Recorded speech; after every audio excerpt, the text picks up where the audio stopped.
नमो भगवते वासुदेवाय। श्रद्धालु भक्तों, श्रीमद् भागवत महापुराण के 10वें स्कंद के पूर्वार्ध के 3रा अध्याय के अंतर्गत भगवान श्री कृष्ण का प्राकट्य, इसका प्रस्तुतिकरण करूंगा। इसके पूर्व जहाँ तक आप कथा श्रवण कर चुके हैं उसके आगे का प्रस्तुतिकरण करता हूँ। श्री सुखदेव जी कहते हैं, परीक्षित, भगवान इतना कहकर चुप हो गए। अब उन्होंने अपनी योग माया से पिता माता के देखते देखते एक साधारण शिशु का रूप धारण कर लिया। तब वसुदेव जी ने भगवान की प्रेरणा से अपने पुत्र को लेकर सूतिकागृह से बाहर निकलने की इच्छा की।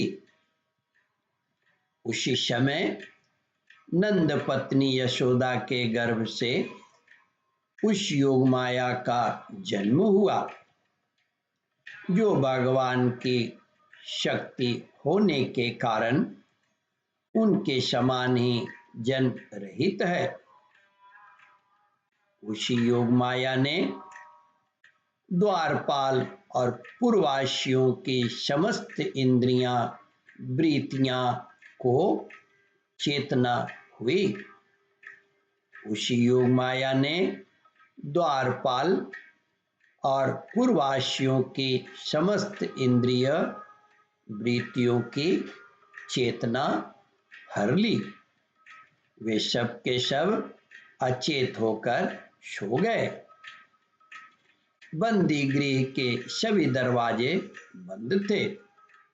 उनमें बड़े बड़े किवाड़, लोहे के जंजीरें और ताले जड़े हुए थे। उनका बाहर जाना बड़ा ही कठिन था। परंतु वसुदेव जी भगवान श्री कृष्ण को गोद में लेकर ज्यों ही उनके निकट पहुंचे, त्यों ही वे सब दरवाजे आप से आप खुल गए। जिनके नाम श्रवण मात्र से असंख्य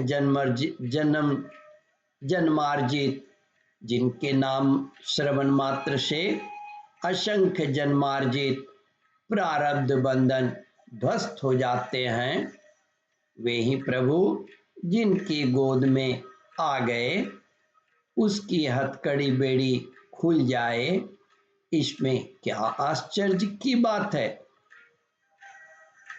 ठीक वैसे ही जैसे सूर्योदय होते ही अंधकार दूर हो जाता है, उस समय बादल धीरे धीरे गरजकर फुहारे छोड़ रहे थे।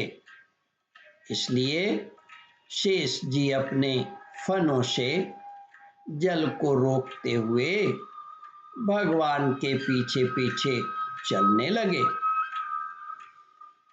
बलराम जी ने विचार किया कि मैं बड़ा भाई बना तो क्या, सेवा ही मेरा मुख्य धर्म है। इसलिए वे अपने शेष रूप से श्री कृष्ण के छत्र बनकर जल का निवारण करते हुए चले।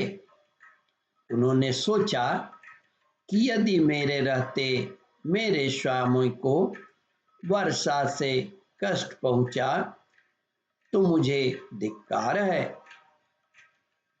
इसलिए उन्होंने अपना सिर आगे कर दिया, अथवा उन्होंने यह सोचा कि ये विष्णुपद आकाश वासी में परोपकार के लिए अधः पतित होना स्वीकार कर लेते हैं। इसलिए बलि के समान सिर से वंदनीय हैं। उन दिनों बार बार वर्षा होती रहती थी। इससे यमुना जी बहुत बढ़ गई थी। उनका प्रवाह गहरा और तेज हो गया था। सैकड़ों भयानक भंवर पड़ रहे थे। जैसे सीतापति भगवान श्री राम जी को समुद्र ने मार्ग दे दिया था, वैसे ही यमुना जी ने भगवान को मार्ग दे दिया।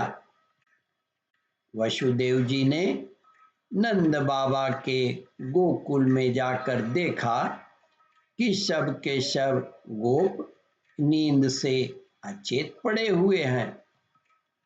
उन्होंने अपने पुत्र को यशोदा जी की शैया पर सुला दिया और उनकी नवजात कन्या लेकर वे बंदी गृह में लौट आए।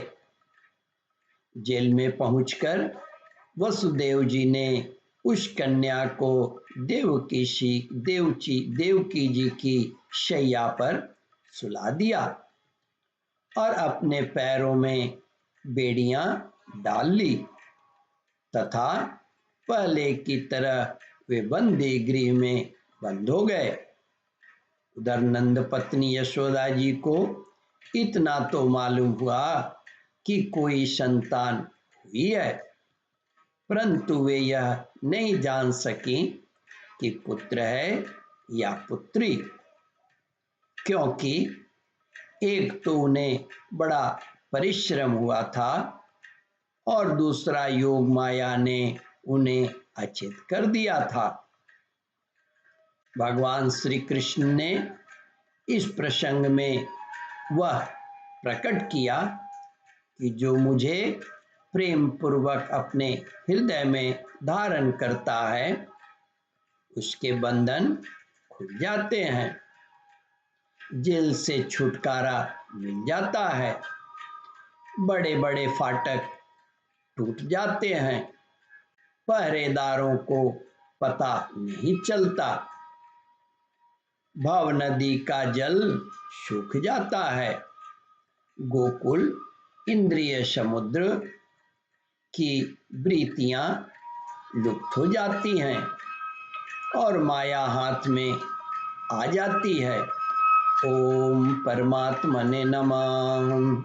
श्रद्धालु भक्तों, इस कथा को ध्यान पूर्वक श्रवण मनन और इसका चिंतन करें।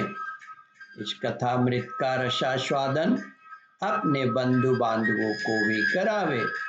इस वीडियो को शेयर और सब्सक्राइब करें। ओम परमात्मने नमः। श्रद्धालु भक्तों, यहाँ पर तीसरा अध्याय समाप्त होता है। उसके आगे चौथा अध्याय प्रारंभ करूंगा। ओम परमात्मने नमः। ओम नमो भगवते वासुदेवाय।